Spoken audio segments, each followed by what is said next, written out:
Hi everybody, it's Crazy, it's Monday, and it's time for the UPBGE video of the week. Now before I get started, gotta give a shout out to my trusted, because you guys rock, to my Crazy fam, I love you guys. Now we're up to episode number 123, and we left off last week at the bottom of page 48 called Cameras. Now if you do not have the book, check out the description. The book is in the description of where you can get the book. Make sure you get the files. Don't forget to get the files. All that's down there, okay? So, we left off with the walkthrough out of walkthrough part 2 partial and the walkthrough.blend. That's what we left off with last week. And today we're going to talk a little bit more about how to readjust the cameras. Okay, so what we're going to do is we're going to come down over here. Actually, we don't have to. We just go straight to the cameras, because when you first open this up, you'll see that you can see that the orbit pivot and the camera is kind of open. You want to click on camera. We're going to come down here. We're going to go to properties. We're going to bring it on up to where I can see it better. Then we're going to go to the little camera object here. Okay, well, you ain't going to be able to see it because I'm hiding it. Hang on, let's see here. Yeah, let's put me over here for just a second so you can see this. Okay, see the little camera down there? You're going to click on it. And then you're going to come up here to where it says end, and you're going to make it to where it is 1000. Hit enter, okay? Now, it says adjust initial Z. I don't know what that is, and I'm not going to worry about it, because I'm going to go to this next one, which is move pivot, and I'm going to go to that camera, and I'm going to do the same thing. I'm going to change it from 200 to 1000, okay? So now both of these cameras should say 1000. And if you look at, I'm going to switch you over here real quick. Boop. Okay. Let me slide me back over there. There we go. Okay, I'm doing good. All right. Clipping is this right here. See where that little black line and it's like focuses on into blackness? Okay, it's actually your horizon color. If your horizon is black, it will be black. If it's blue, it'll be blue, whatever color. If it's purple, whatever. Okay, but the whole thing is pretend that that's a piece of paper behind where the camera can see. Okay, that's as far as the camera can see out. So what it does is it puts a black, basically just cuts it. It clips it out, and you can't see anything past that point. Okay, so it puts black in there, or your horizon color. Okay. When you set it to 1000, you'll notice that in the same area over here, it is no longer there. You can actually see all the way down way over there, okay?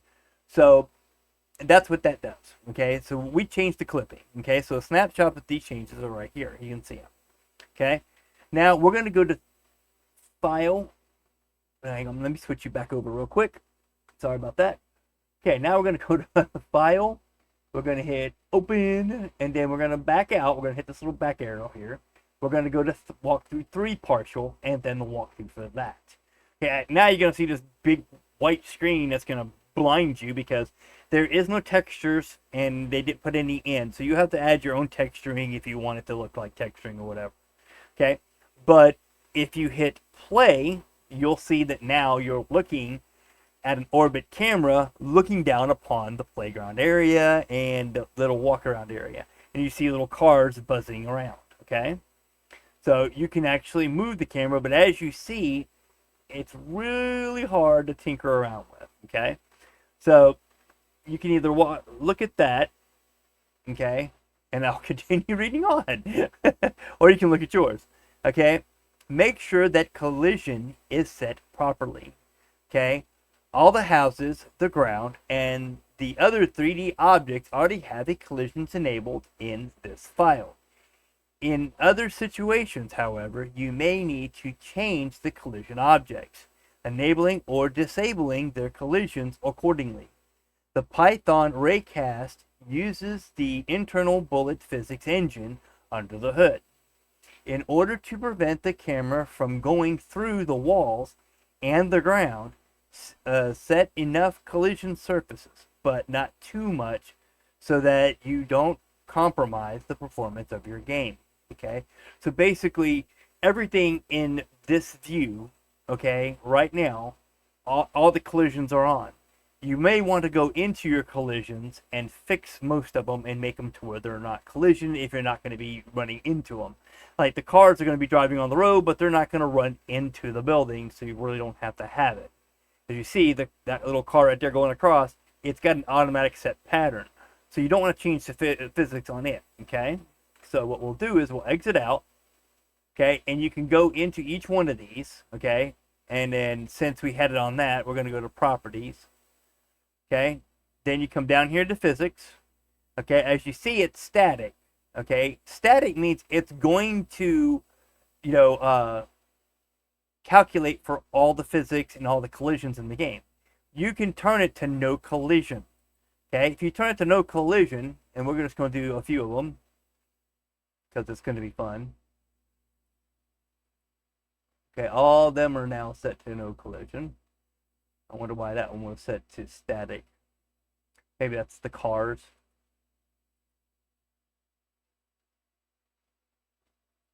Maybe.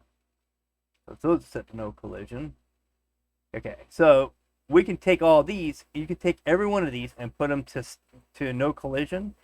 And after doing so, and I'm going to let y'all test this by yourself so you can understand what it means. Play with these. Turn them all off, and then watch things fall through the ground, and then turn the ground back on, turn everything back on to where you can see them. But the more it has to calculate physics, as you saw, when I hit play, most of those were like, trying to go and like, you know, everything was jarry. It was one of the worst games, you know. I think I froze it. No.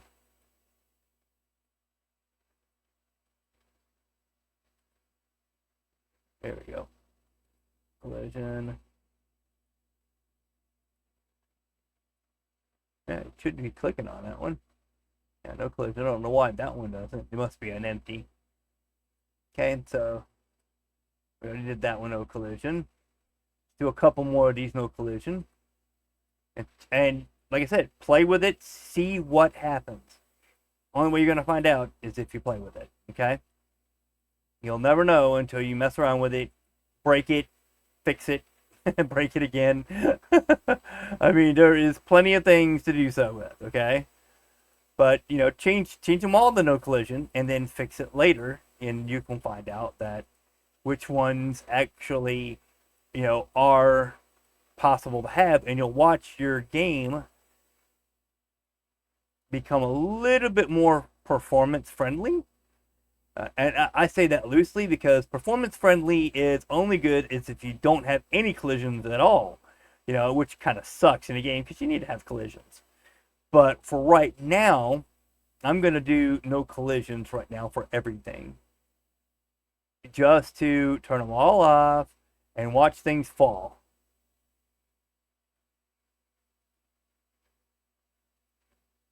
And there's some things you really shouldn't do because they may not stay. So you have to probably put them back up where they belong. Okay? Oops. The only reason why I'm doing this is because that's, you know, one of the neat ways of doing stuff. And as you see, there is more objects here. Okay? So you have to stretch all these out and do them the same. Okay?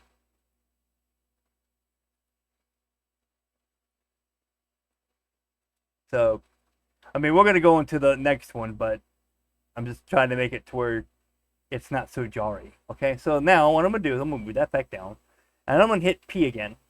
And as you notice, oh, it got a little bit smoother. Not as much smoother, but it got a little bit smoother. And I actually can put it to the ground. Where's that? 1, 2, there we go. And this actually moves just a little bit better because I turned off a lot of the physics. Okay? You know, you can walk forward. Let's see. Yeah. Walk forward in the game. Turn. Turn. And as you notice, you can kind of walk through stuff. Yeah, it's one of them things. Okay. All right. So, anywho, you'll notice that the physics are a little bit better to play with because you're turning off the collisions. Okay. All right. So, script tweaks.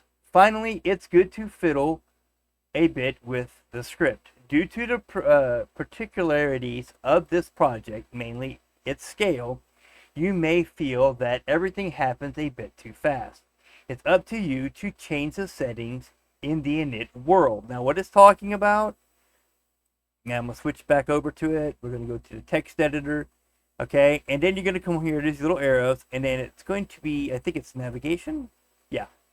Well, here's your init world. Okay, you're going to look through this to speed things up, slow things down, depending upon your system. Okay, that's what they're talking about. Also, it would be interesting to explore multiple viewpoints for this presentation. We have already positioned the side and back empties, although we were not using them previously.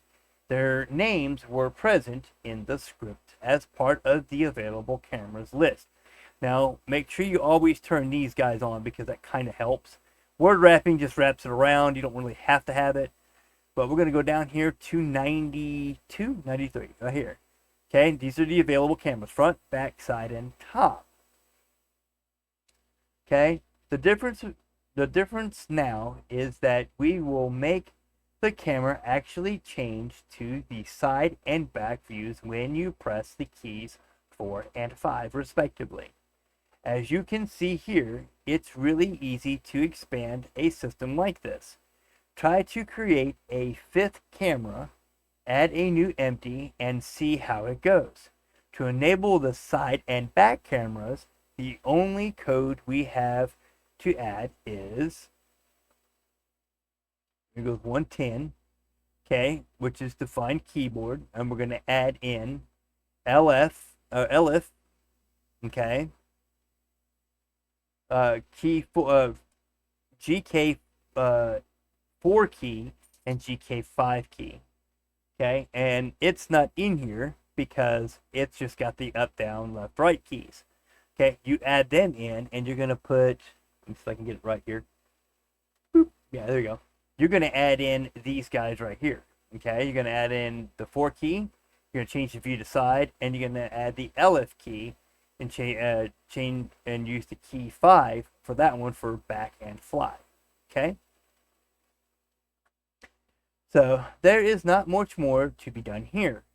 This is a simple script, but its structure and the workflow we presented are not much different from what you will find in more complex systems you may have to implement or work with. There are different ways to implement a navigation system. This one was designed focusing on a didactic structure, clean code as opposed to a highly optimized system that is hard to read. Okay? And robustness, easy to expand.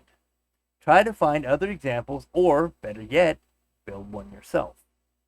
Okay? The final file is on the book files as you're going to go into chapter 7, 4_navigation_system, walkthrough _4_ final, and then walkthrough.blend. Now that's what we're going to do real quick. We're going to go open, we're going to go back, and then we're going to go right here to walkthrough _final. Okay? Then we're going to do the walkthrough blend. Now if I hit play, you'll see the same stuff, and you notice it's still jarry. Okay? Because the camera doesn't really have a good position. It doesn't lock it into a window, so you can only do certain things with it. But it's, as you see, it's jarry. You can actually add textures to it if you like. Play around with texturing for a bit. There's not really much textures that they gave you. For some odd reason, they just didn't load up. You used to be able to hit tab and stuff to get it to pop through, but for some odd reason, it's just not doing so. But that's where I'm going to end it for today. We're at 14 minutes, so hey, that's not too bad. We'll continue on next week. Let me flip you over to...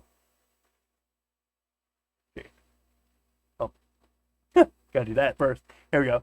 We're going to end on page 50. About mid-page, I'm saying almost close towards the bottom. And we're going to do using the Game Engine API application programming interface next week. Okay, so let's see here. If I can There we go. Switch it back to here. So page 50 next week, using the game engine API application programming interface for next week. Till then.